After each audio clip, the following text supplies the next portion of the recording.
Hop.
Et même une place de gagner d'ailleurs. Attention, il y a une moto qui a sinon disparu, en tout cas qui connaît de véritables difficultés, la 54, un numéro qui n'a pas été bipé au niveau des cellules de chronométrage ces derniers instants, avec la Suzuki de Samuel Gilles, ou à moins qu'il ne s'agisse de la Yamaha de... Hier a évolué au guidon de cette Ducati. Oh et là. ils sont ravis d'être ce week-end sur le circuit Bugatti, puisque pour eux c'est presque des locaux, hein. Quand on est en juin, nous on n'a pas de circuit à Angers, et donc quand on vient au Mans, c'est comme si on était chez nous. Voilà. Et là on a vu Cyril Boucher, sans vous interrompre à l'instant, mais avec le 69 là, sincèrement, qui a très très bon style aussi. Il est avec une Kawan ZX 10R aussi, on le voyait avec le cadrage précédent. Là en ce moment à l'image, c'est de nouveau Gabin Bruyat que l'on suit, avec donc Amandine Creusot qui a un petit gabarit, mais énorme potentiel en fait, hein. C'est vrai. Oui, est-ce que vous voulez qu'on fasse connaissance avec eux davantage? Mathieu, ce serait sympa, parce qu'effectivement avec Bertrand Puchot, on s'est aussi baladé dans la bas des stands, vous pensez bien, et on est allé à leur rencontre. Et bien écoutez, Sport en France va à la rencontre d'un duo qui va bien sur la moto et dans la vie. 3, 2, 1 pour les images, c'est parti. Oui, on est venu à l'endurance ici sur l'Ultimate. Alors moi ça fait des années en fait que je suis en endurance. Depuis 2013 je fais de l'endurance, donc c'est en ultimate j'y suis venue parce que j'avais un bon coéquipier et puis qu'on pensait qu'on pouvait jouer devant. Donc par contre ce week-end s'annonce bien plus compliqué que les autres. Ouais, parce que vous êtes bien classé au championnat, vous êtes 3e du classement général, avec voilà, une première partie de saison qui a été quand même, on va dire, peut-être au-delà de vos espérances. Je ne sais pas ce que vous espérez au début de saison, si vous jouiez le podium ou si vous êtes dans vos estimations. Alors, nous de toute manière on voulait jouer le podium, après jouer la gagne c'était aussi prévu au programme. Tout s'est pas toujours passé comme on voulait, mais on a toujours réussi à sauver les meubles. Ce week-end on est quand même, là on part quand même avec un vrai handicap. Une casse moteur sur le premier essai, une chute de la deuxième moto sur la deuxième, on se rend compte en qualif que la fourche est tordue, enfin voilà, ça devient vraiment compliqué quoi. Du coup, c'est de l'endurance, c'est 4 heures, il peut se passer beaucoup de choses, même si vous partez loin. Le but, ça va être quoi? D'essayer de remettre les motos en état pour que vous soyez dans les meilleures conditions demain? Alors du coup, les qualifs, clairement, ça va être de la merde. Le but, c'est de travailler sur la moto pour vraiment faire une moto qui soit saine pour la course. Et le but de la course, alors effectivement, je pense qu'on va partir pas du tout, pas devant, c'est sûr. Mais le but, c'est de marquer des gros points et de ne pas perdre notre 3e place au championnat. Ouais. Ça marche, merci. Merci. Voilà, c'est clair, ça marche et pour l'instant, on va dire que c'est bien parti pour quand même marquer un petit peu plus de points. Je pense, Bertrand Pucheux, que vous souhaitiez aussi intervenir. Si tel est le cas, n'hésitez pas. Peut-être dans le stand occupé par la moto des leaders, à vous de nous le préciser, en rappelant que cette course d'endurance, 4 heures, a passé le cap de sa première demi-heure à l'image. Et là, c'est très intéressant de moto. Et pour l'instant, donc sur le circuit Bugatti, c'est bien l'équipage numéro 176 qui roule à l'américaine qui est en tête. Et l'équipage 139, Frédéric Tachin, Dylan Buisson. Et le premier a roulé donc à la française pour des motos qui sont toutes les deux dans leur 36e tour désormais, même s'il faut laisser passer le numéro 139. Pour voir quel retard elle a sur la moto de Jean-Édouard Aubry et de Rodolphe Gilles, qui sont donc bel et bien les leaders. Voilà pour ces moments vécus lors de la première des 4 heures de cette course de championnat de France d'endurance sur le circuit Bugatti. Et l'écart, vu que la numéro 139 est passée ces derniers instants, il est de 20 secondes et 4 petits dixièmes au niveau du duo de tête. Mathieu Bruno. Je voulais justement répondre. Attention, drapeau jaune. Effectivement, je voulais répondre à votre interrogation. On peut dire qu'on s'est fait une belle équerre à la accélération, à la sortie du raccordement pour cet équipage numéro 69.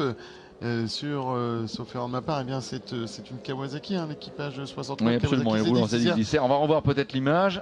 En tout cas, la sortie de virage. Voilà. Et ça semble être un brassard blanc, sur Quentin Braquemar, effectivement, pour moi, qui est au 13e rang sur cette moto numéro 69, 13e position. Rider Energy est le nom de l'équipe et c'est Avignon qui est aussi leur base habituelle. Quentin Braquemar nous a offert une belle montée d'adrénaline ces derniers instants, mais l'essentiel est d'avoir pu récupérer la moto. Ouf, mais c'était chaud quand même. L'arrêt au stand des leaders. L'arrêt au stand des leaders. Alors on avait noté que cette moto tout à l'heure était passée au 3e tour, qui a repris en fait quasiment une seconde à la 176 dans le dernier tour, mais reste bien au commandement Jean-Édouard Aubry et Rodolphe Gilles, numéro 176, justement dans leur 111e tour à l'instant. Bruno, deux motos qui ne font pas de bruit. Quand je dis qu'elles ne font pas de bruit, c'est qu'on les voit pas de soucis techniques, on les voit pas perdre de temps dans les box et autres. Et ça semble payer pour ces deux machines. La moto numéro 58, la Kawasaki de Thierry Luet et Stéphane Baudon, qui ont remonté au 7e rang. Et la BMW et la Kawasaki numéro 280 de Kevin Simonclin et Julien Wolf, qui sont pointés maintenant à la 8e position. Oui, Kevin est le BMW miste et Julien Wolf par conséquent le Kawasakiste pour cette équipe d'Eure-et-Loire, le Dionys Team, les brillants 8e. Et le numéro 8 avec Anthony Lopez, Anthony Miachon. Retour en piste de ce duo BMW. Au 5e rang. Logiquement, il avait quasiment un tour d'avance sur l'équipage numéro 8. Donc cet arrêt au stand ne devrait pas avoir trop d'incidence pour le classement général de cette moto. Et surtout, on rappelle aussi, cette moto qui est virtuellement en tête du championnat. Voilà, avec les 2 petits points de retard qu'elle avait sur l'équipage Morgan Adel et Alexandre Quinten, qui en étant en 10e position, c'est pas la peine de reprendre le barème des points, on marque beaucoup moins de points quand on est 10e que quand on est 5e, donc avec 2 petits points de retard pour la 55 sur la 106. Vu que la 55 est la moto 5e en question, elle devrait à l'aise passer en tête. Ça va rendre encore plus épique la suite et fin de championnat. Nous avions Amandine Creusot et Gabin Brouillat 3e. Ils avaient 49 points. Ça va être chaud parce que Karl Croix et Aaron Nuette sont arrivés en fait dans la Sarthe avec 5 points de retard sur le duo mixte. Et pour l'instant, Karl et Aaron sont en 4e position, alors que Amandine Creusot et Gabin Brouillat sont à la 11e place. Donc on peut avoir, en partant de Sarthe ce soir, l'équipage 55 nouveau leader devant la 106 et l'équipage Karl Croix Aaron Nuette nouveau 3e au détriment peut-être d'Amandine Creusot et de Gabin Brouillat. Effectivement. Et puis à l'image, on avait justement Amandine Creusot et qui donc Franck Gazello est reparti derrière Amandine Creusot, il l'a passé.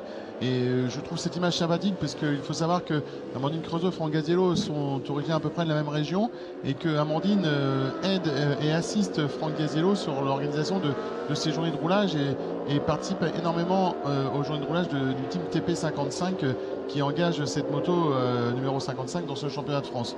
Donc je trouve ça sympa de voir ces deux amis dans la vie finir cette quatrième manche du championnat de France d'endurance, roue dans roue. Ils vont pas se faire de cadeaux, hein. C'est parce qu'ils sont l'amitié n'empêche pas la rivalité. Voilà. Et donc c'est une image très sympa à voir. Ouais, l'amitié n'empêche pas la rivalité sportive, c'est évident. Mais par rapport à ces variations comptables au regard de la physionomie du championnat de France, si on dit, c'est parce que justement ces quelques variations montrent bien d'abord que les écarts mathématiques ne seront pas si abyssaux que cela. Et par conséquent, ça ne rendra que plus épique la finale nivernaise des 9-10 octobre à la faveur de l'automne naissant. Ce sera très sympa. Mais on a vu souvent dans la Nièvre une assez belle arrière-saison. Moi j'ai souvenir des éditions du Bol d'Or vécues là-bas ou même de course auto.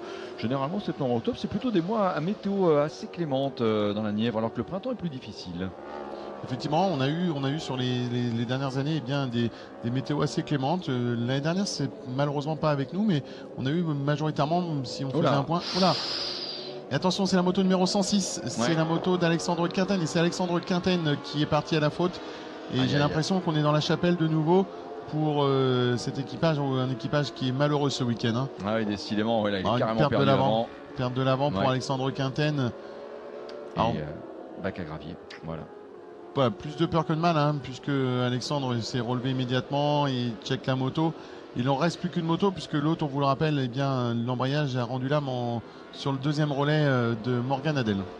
Oui, en fait, ils ont marqué 24 points à Dijon 1, Val-de-Vienne et Dijon 2, puisqu'ils ont été d'une certaine façon abonnés à la deuxième place. Oui. Et là, malheureusement, le circuit Bugatti ne leur permettra pas de rester au niveau de cette régularité-là, c'est-à-dire dans le Morgan Adel et Alexandre Quinten. Ils s'emparent de la tête du championnat. Ah, attention aussi les commissaires qui veulent saluer. Alors c'est toujours sympa Amandine, mais faut pas oublier pour aider Amandine à repartir, hein, les amis, hein, à moins qu'elle ait encore un petit peu de gaz. Et va effectivement, voilà, réussir. Hop là, l'embrayage à reprendre un peu de vitesse.